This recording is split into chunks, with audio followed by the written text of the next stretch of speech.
Hello नमस्ते। आज हम चले पाठ योजना के बारे में थोड़ी बहुत जानकारी प्राप्त करें। पाठ योजना ये नाम सुनते ही आपको पता चल ही गया कि ये सब जो भी योजनाएं हम बनाएंगे ये एक टीचर, एक शिक्षक, ये शिक्षिका, जो भी शिक्षक शिक्षिकाएं पढ़ाने से पहले, पाठ को शुरू करने से पहले, कक्षा में बच्चे को सिखाने से पहले एक लेसन प्लान तैयार करनी होनी चाहिए, जिसे हम हिंदी में पाठ योजना कहते हैं। तो योजना मतलब विचार करना है पहले कि कौन से लेसन हम पढ़ाएंगे, और उस लेसन पढ़ाने से पहले आपका क्या प्लान होनी चाहिए, मतलब और जो विषय में आप पढ़ाएंगे, जो लेसन के ऊपर आप पढ़ाएंगे, उसमें बच्चों में कितनी रुचि है और बच्चों में कितने जानकारी है, और आप किस तरह बच्चे को कक्षा में जो एक्टिविटी है, जिस तरह की एक्टिविटी होनी चाहिए, और एक्टिविटी के दौरान जैसे बच्चों को हम पढ़ाते हैं और प्रश्न पूछा जाता है, तो ये सारे चीज़ों के ऊपर आज हम ध्यान देंगे। तो चलिए शुरू करें। आप सोच लीजिए कि ये एक कक्षा 5th या 6th कुछ भी हो, 5th चाहे ले लीजिए, 6th ले लीजिए, और हम क्या करेंगे आज ब्रिज कोर्स मतलब सेतुबंध के ऊपर बात करेंगे। ब्रिज कोर्स मतलब जब जैसे ही स्कूल शुरू हो जाते हैं तो बच्चों को फिर से दोहराना होता है ना, जो प्रीवियस जो भी पुनरावृत्ति जिसे कहते हैं, पुनरावृत्ति करना ही चाहिए, वरना बच्चे भूल जाते हैं। छुट्टियों में बच्चे बहुत कुछ चीज़ें वैसे भूल चुके होते हैं, इसलिए दोबारा उनको दोहराना है। तो हम इसको कहते हैं कि हम इसे कहते हैं सेतुबंध, ब्रिज कोर्स। तो आइए चलते हैं। आप कोई भी क्लास ले लीजिए, लेकिन पैटर्न तो वही होगा। ब्रिज कोर्स का अर्थ है कि सारे बेसिक चीज़ें बच्चे दोबारा पढ़ेंगे। इस तरह शुरू होगा। पहले अध्यापिका का नाम, फिर विषय, फिर उपविषय, फिर विद्यालय का नाम, और फिर दिनांक भी आपको लिखना ज़रूरी है ना। सो जैसे ही कक्षा, अध्यापिका, विषय क्या है, उपविषय क्या है, और विद्यालय का नाम तथा दिनांक आप एंट्री किया, आप लिख चुके हैं। तो लेफ्ट साइड जैसे दाहिने साइड पे आपको क्या करना होगा कि कक्षा, कौन सी कक्षा हो, अध्यापिका का नाम और विषय क्या है, उपविषय क्या है, और विद्यालय का नाम तथा नीचे दिनांक भी आप लिखेंगे। सो ये लेफ्ट साइड में ही आपको शुरू करना होता है। तो क्योंकि हम सेतुबंध के ऊपर एक लेसन प्लान तैयार कर रहे हैं कि बच्चों को हम दोबारा कैसे पुनरावृत्ति में लाया जाए बच्चों को, तो हम शुरू करेंगे कि पहले जनरल ऑब्जेक्टिव में आपको देखने को मिलेगा कि सामान्य उद्देश्य क्या है। आप बच्चे को जो पढ़ाएंगे उसका जनरल ऑब्जेक्टिव क्या है, सामान्य तौर पे आप क्या एग्जैक्टली पढ़ाना चाहते हैं ना, उद्देश्य क्या है आपका। पहला जो उद्देश्य है वो है बच्चों को अक्षरों का लिखावट से पूर्व, राइट, अक्षरों के अवयव अथवा समरोचक रेखाओं का अभ्यास करवाना। तो क्या कहना चाहते हैं यहाँ पे आप, आपका उद्देश्य क्या होनी चाहिए कि बच्चे का अभ्यास रेखाओं के साथ ही करवाना चाहिए। अब रेखा क्या है, जैसे बच्चे जब छोटे बचपन में LKG UKG में, फर्स्ट स्टैंडर्ड में बच्चों को पहले लाइन सिखाए जाते हैं रेखा से, मतलब जितने भी सारे रेखाएं जिसे कहते हैं, बहुत सारे रेखा, तो रेखाओं को सिखाना होता है।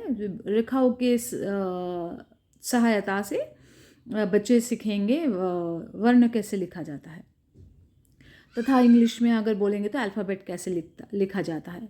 तो इसलिए आपका जो उद्देश्य होता है वो उद्देश्य कि बच्चों को अक्षरों का लिखावट से पूर्व अक्षरों के अवयव अथवा समरोचक रेखाओं का अभ्यास करवाना ज़रूरी है। तो ये हो गया आपका सामान्य उद्देश्य। तो सामान्य उद्देश्य में हम इतना ही लिखेंगे।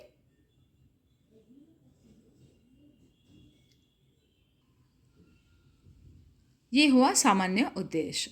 जैसे मैंने रिकॉग्नाइज लाइन्स, यहाँ पे आप लाइन को देख सकते हैं। प्रकरण क्या होगा, तो जैसे ही सामान्य उद्देश्य आपने लिख लिया, तो उसके साथ आप नीचे लिखेंगे कि प्रकरण, मतलब लिखने का क्या है, प्रकरण क्या है, कि रेखाएं, लाइंस हैं, है ना। तो रिकॉग्नाइज के लिए दोबारा उसको याद में लाया जाए, तो इसीलिए हम इस तरह के रिकॉल करेंगे, याद करेंगे, राइट।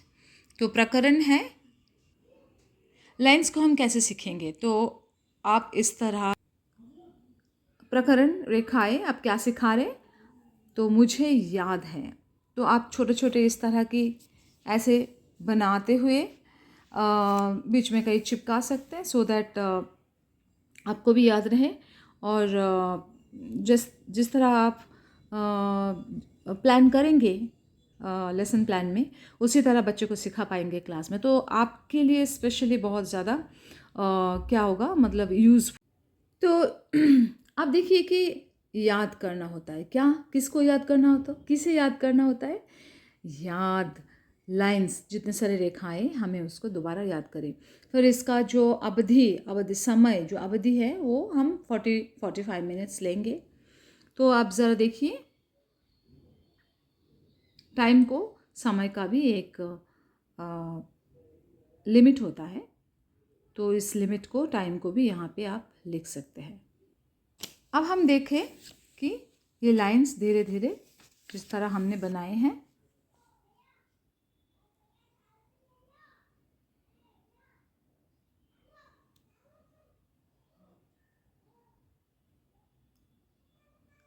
ये सारी रेखाएं हैं, लाइंस हैं। और देखिए, जैसे लाइंस हिंदी में इसे क्या कहते हैं, आड़ी रेखा, खड़ी रेखा, टेढ़ी रेखा, आधा गोल एंड पूरा गोल। सो ये रेखा की सहायता से ही बच्चे दोबारा याद करेंगे। किसको, आपको या मुझे नहीं, किसे याद रखेंगे, बच्चे दोबारा वर्णमाला को याद करेंगे। साथ ही साथ आप इंग्लिश में भी इसका ट्रांसलेट करते हुए लिख सकते हैं, सो दैट आपको आसानी होगी याद रखने में। तो पहला जो पेज में मैंने क्या किया, मैंने कक्षा, अध्यापिका, विषय, उपविषय, विद्यालय का नाम लिखा। फिर मैं फिर जो है जनरल ऑब्जेक्टिव, आपका उद्देश्य क्या है पढ़ाने का, बच्चों को उद्देश्य क्या है, आप क्या पढ़ाएंगे, उसका उद्देश्य क्या है ना।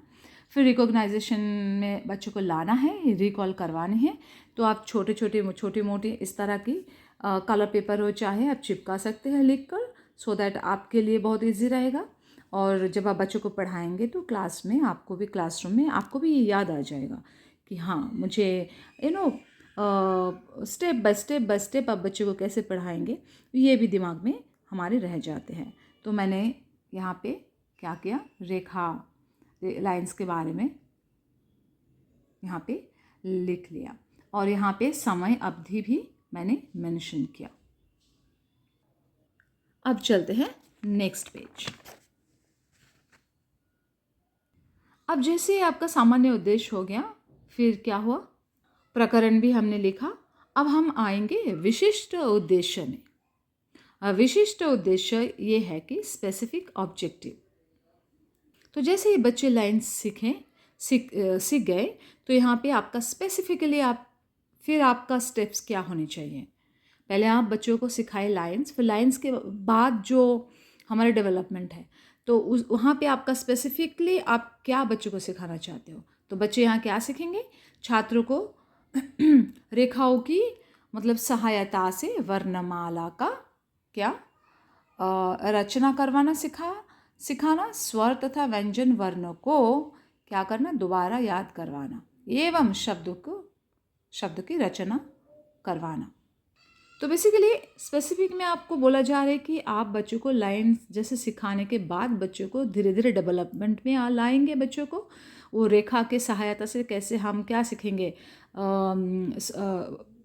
सारे वर्णों को सीखेंगे, या फिर वर्णमाला का रचना करवाएंगे, उसके बाद स्वर व्यंजन का परिचय करवाएंगे, फिर दोबारा उसको याद में लाएंगे, एवं क्या करेंगे, शब्दों की रचना भी करेंगे।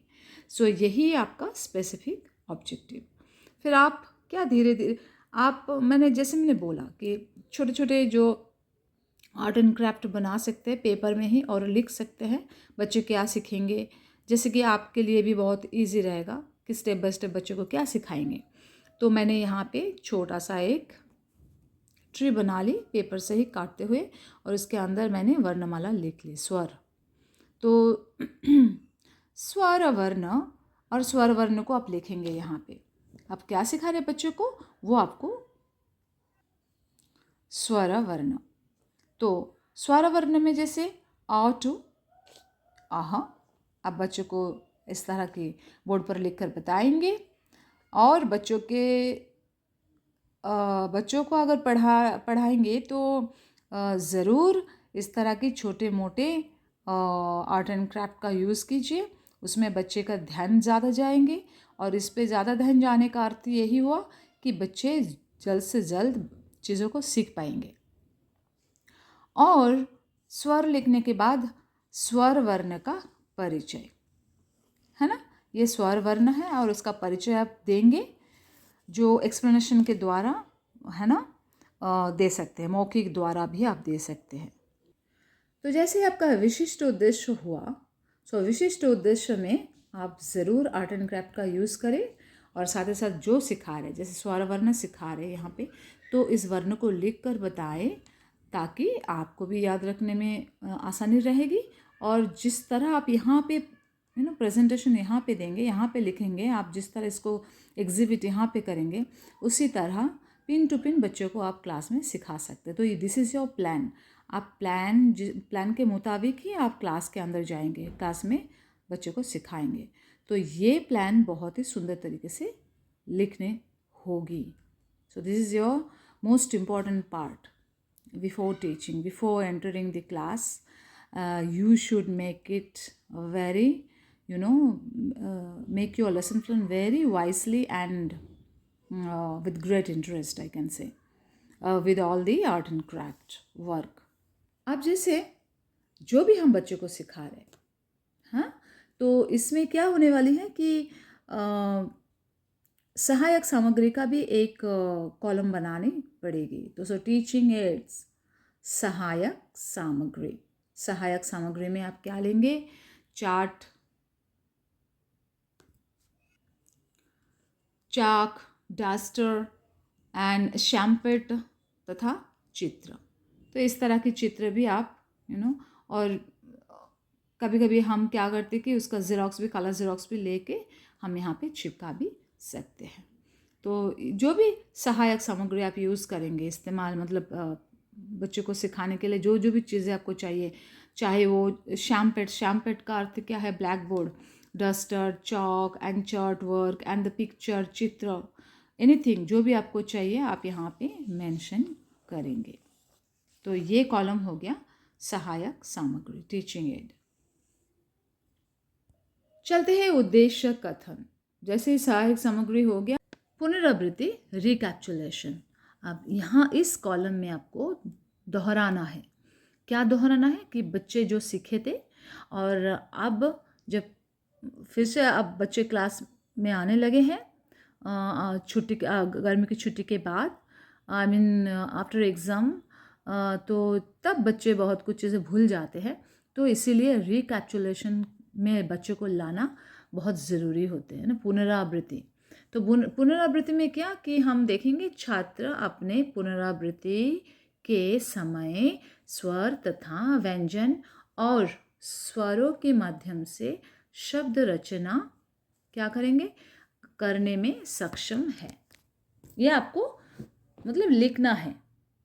अब बच्चे जब सक्षम नहीं हैं तो आप उनको पुनरावृत्ति में लाएंगे।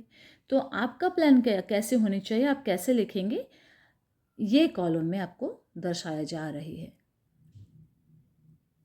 तो यहाँ पे दर्शाया जा रहा है कि कैसे पुनरावृत्ति, कैसे रिकैप्चुलेशन कॉलम को एक शिक्षक तथा शिक्षिका कैसे लिख कर बताएंगे, क्योंकि ये लेसन प्लान है।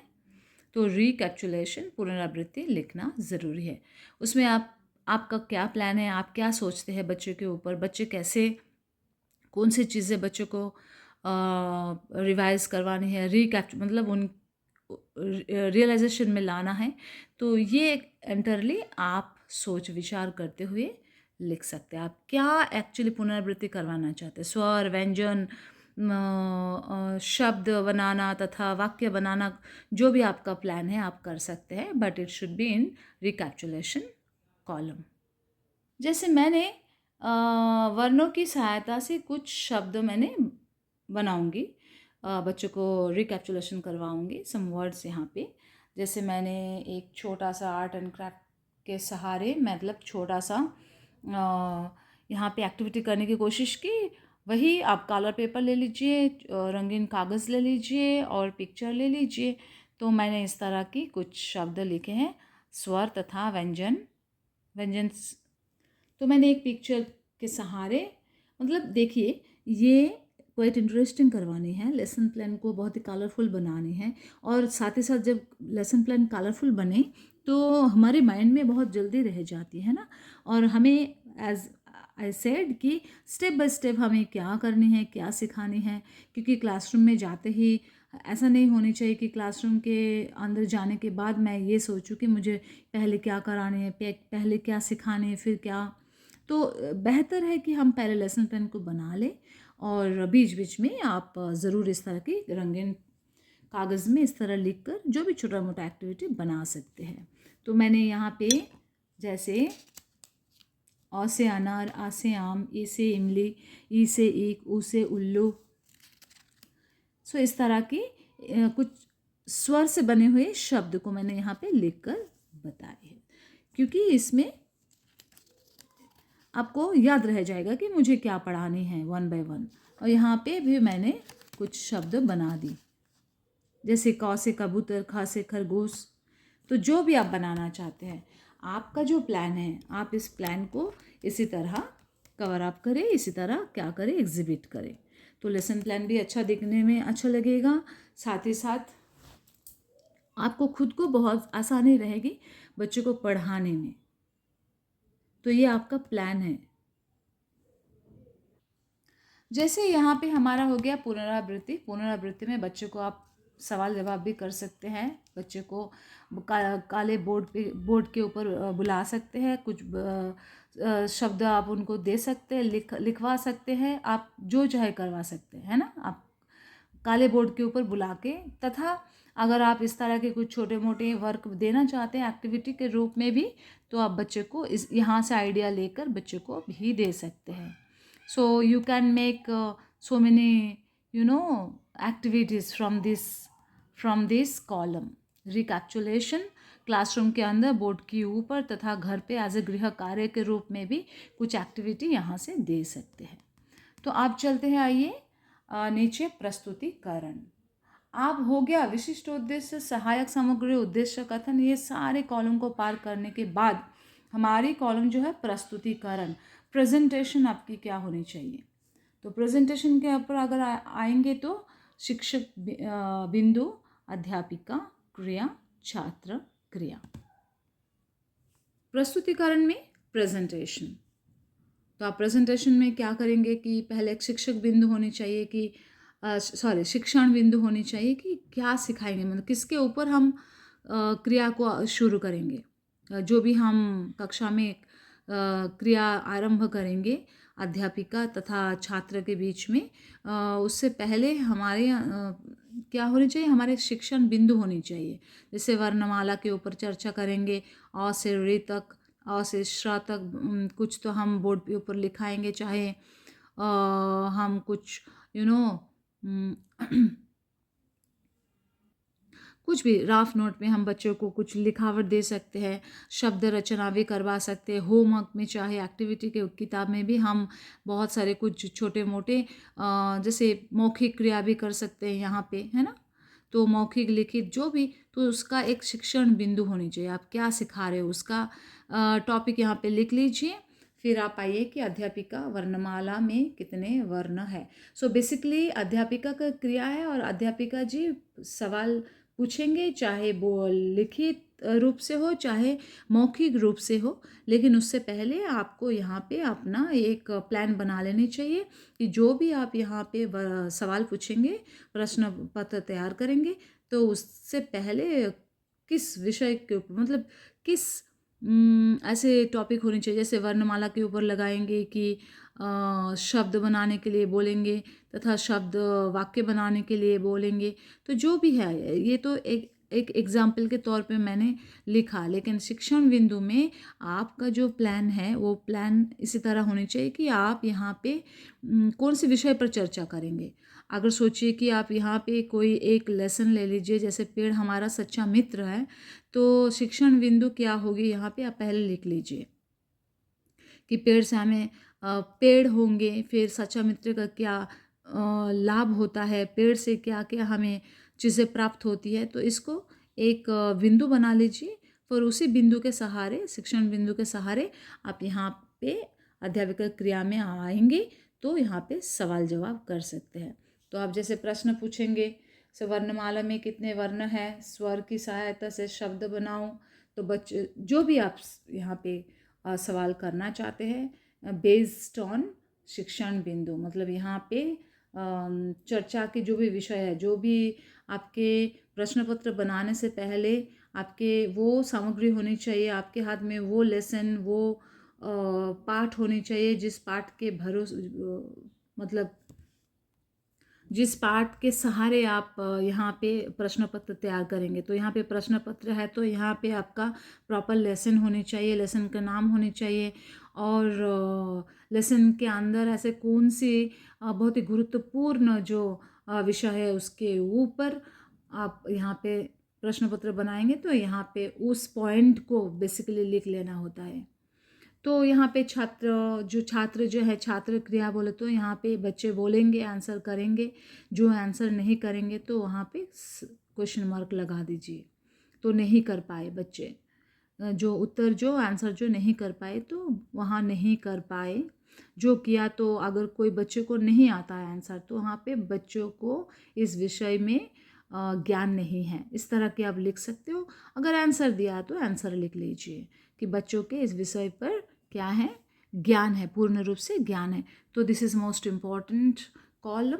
प्रस्तुति, presentation should be very good, should be very wise. Presentation column में ही आपका विषय लिखना है, किस विषय पे आप यहाँ पे प्रश्न पूछेंगे और फिर बच्चे यहाँ पे क्या जवाब दे रहे हैं। सो ये 3 कॉलम आपको बनाना है। चलिए आगे चलते हैं। अब देखिए यहाँ पे अधिगम में हम आगे विस्तार, अधिगम विस्तार का अर्थ है यहाँ पे जैसे मैंने होमवर्क यहाँ पे लिख चुके हो। सो हम क्वेश्चंस, प्रश्न यहाँ पे, तो यहाँ पे कैसे होंगे, प्रश्न पत्र बना सकते हैं। जो भी होमवर्क देना चाहते हैं आप प्रश्न पत्र बनाएंगे। तो फिर मेरा यहाँ पे है कि ट्रेस द लाइन, क्योंकि हम ब्रिज कोर्स सेतुबंध के ऊपर चर्चा कर रहे हैं, यहाँ पे बेसिक चीज़ों के ऊपर चर्चा कर रहे हैं, लाइन्स वर्णमाला के ऊपर चर्चा कर रहे हैं। तो यहाँ पे हम लोग क्या करेंगे कि बिंदु लगाते हुए हम बच्चों को होमवर्क देंगे और ट्रेस करेंगे, उसके ऊपर दोबारा खींचकर लाइन को लिख कर बताएंगे बच्चे। तो खाली स्थानों को लिख कर स्वरों की परिचय पूरा कीजिए। तो जिस तरह की आप होमवर्क देना चाहेंगे उसी तरह आपको इस एक पेज में लिख कर बताना है। वो होंगे आपका अधिगम विस्तार होमवर्क कॉलम में।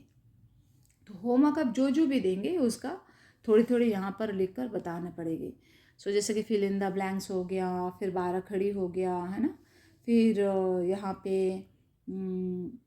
इस तरह की जो 12 खड़ी है हमको आप ऐसे लिख देंगे का प्लस हो तो बच्चे लिखेंगे आंसर।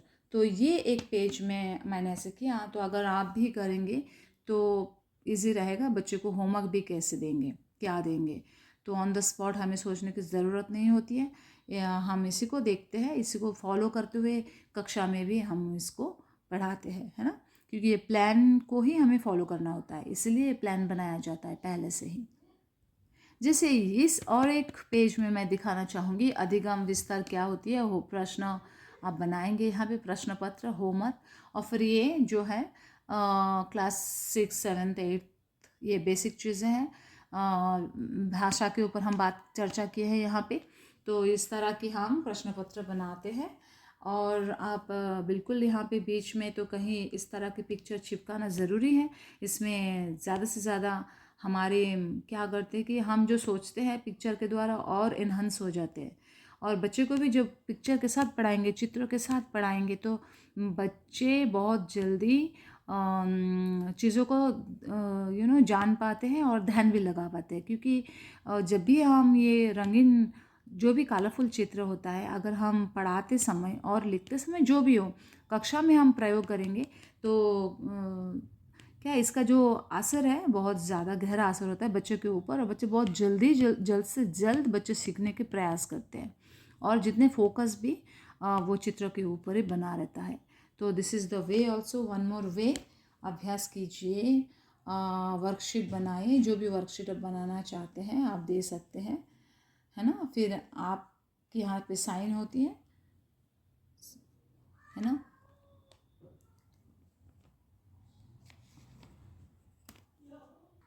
और एक है, जैसे कि आप देख सकते हैं, जैसे बच्चों को एक्टिविटी आप देना चाहते हैं, बच्चों को एक्टिविटी देना चाहते हैं, तो यहाँ पे एक छोटे बच्चे को आप एक्टिविटी दे रहे हैं, जैसे क्लास 6 एंड 8 और कोई भी क्लास हो, बच्चे को यहाँ पे आप सेकेंड, थर्ड, फोर्थ कोई भी क्लास आप दे सकते हैं, टिल 7 तक इसको फॉलो हम कर सकते हैं। तो आप इस तरह के छोटे मोटे आर्ट एंड क्राफ्ट के द्वारा बच्चे को समझा सकते हैं क्लास में, कक्षा में। तो ये अगर आप यहाँ पे ही इसी लेसन प्लान में एक्टिविटी भी ऐड कर लेंगे कि मुझे वीकली एक्टिविटी कैसे देना होता है, तो फिर यहाँ पे अगर प्लान करके इस तरह बना लेंगे एज अ टीचर, तो यही चीज़ आप कक्षा में पेश करेंगे, बच्चे को दिखाएंगे कि देखो this is a demo, this is one example, you can set आप बहुत सारे एग्जाम्पल्स ले सकते हैं। आप खुद पे खुद इस तरह की चीज़ें बनाकर रंगीन पेन से लेकर कागज़ के ऊपर लिख कर काट के जो भी शेप देना चाहते हैं, इसी तरह आप शेप देकर, क्योंकि ये आपको शो करना होता है। जैसे आप बच्चे को दिखाएंगे, बच्चे will the student will get an idea कि हाउ टू डू, है ना। देर आर मेनी आइडियाज़, बच्चे विल डेफिनेटली, मतलब बच्चे को पता ही है किस तरह करना है। एक आइडिया दिखाएंगे तो they will bring so many ideas, है ना, at a time. So definitely बच्चे वैसे भी बहुत ही इंटेलिजेंस होते हैं आजकल के बच्चे। फिर जिस तरह की देखिए अंग्रेजी अंक होती है, यहाँ पे हिंदी अंक होती है, और अक्षरों होते हैं, जो जितने भी अक्षर हैं ना शब्द में, इस तरह आप एक्टिविटी का भी एक कॉलम बना सकते हैं। ये भी और एक एक्टिविटी है, इस तरह की है, एक पेड़ एक जीवन। तो एक पेड़ से हमें और क्या क्या मिलती है। सो पेड़ भी लगा, पेड़ आप कुछ भी मतलब चिपका सकते हैं, और ड्राइंग भी ड्रॉ भी कर सकते हैं, और फिर क्या क्या मिलते हैं एक पेड़ से। आप यहाँ पे जैसे एनवायरनमेंट डे, यहाँ पे वन महोत्सव के दिन, अगर आप उस पर्टिकुलर दिन के उस पर्टिकुलर एनवायरनमेंट डे में कुछ एक्टिविटी बच्चों को देना चाहेंगे, तो इस तरह की आप अपने लेसन प्लान में बना लीजिए, और बच्चों को इजी होगा समझाने में। तो एक बार आप इस चीज़ को देखेंगे, कक्षा में बच्चों को दिखाएंगे, तो बच्चों को भी बहुत सारे आइडियाज़ मिल जाते हैं, है ना, और बच्चे उससे भी ज़्यादा बेहतर करके लाते हैं। ये सब वन महोत्सव, एनवायरनमेंट डे 5 जून। तो पेड़ से हमें आप देख सकते हैं, ये धरती है, ये घोंसला है, ये पेड़ है, और पेड़ लगाने से मतलब क्या क्या लाभ होता है, पेड़ लगाने से क्या क्या लाभ है डायरेक्टली आपको दिखाई दे रहे हैं।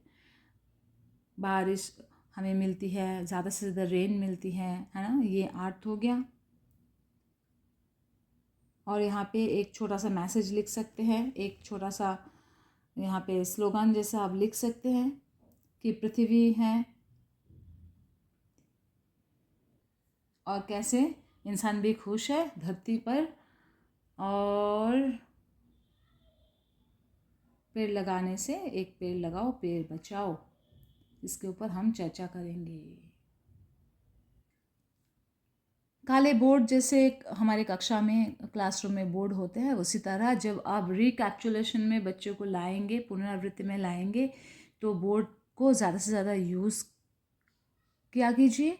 और आप छोटा सा एक यहाँ पे डेमो भी दिखा सकते हैं, लेकिन छोटा सा आप यहाँ पे ब्लैक बोर्ड जैसा चिपकाइए, क्योंकि यहाँ पे पेपर हमें काला पेपर मिलते हैं, तो आप इसके ऊपर इस